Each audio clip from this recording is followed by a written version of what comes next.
Je suis enseignant-chercheur en philosophie politique et psychanalyste. Et c'est vrai que j'ai une approche de la philosophie assez insérée dans la réalité. Dans mon travail, l'important, c'est d'aller chercher où se situe l'innovation et l'invention démocratique. La vérité de l'innovation, c'est l'appropriation sociale.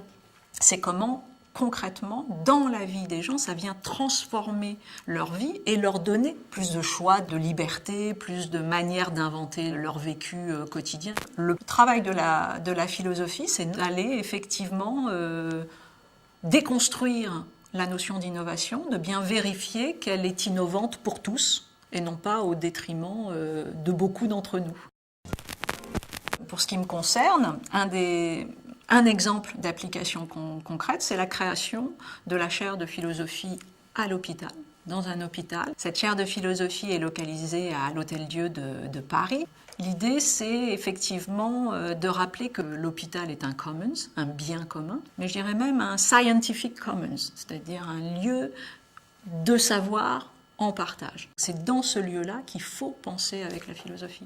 J'espère que sincèrement, au XXIe siècle, on ne créera plus aucun hôpital sans une chaire de philosophie. Se battre pour remettre les humanités au cœur de l'hôpital, c'est rappeler tout simplement que sans les humanités, la cité, elle s'effondre. C'est pas très compliqué. La philosophie française est un vecteur tout à fait d'innovation, d'invention. C'est très intéressant parce qu'à l'étranger, il y a eu un enthousiasme très fort du côté de certains hôpitaux et universités en Israël. On a été contacté du côté de Montréal, du côté des États-Unis, la Suisse, la Thaïlande, du côté du Sénégal.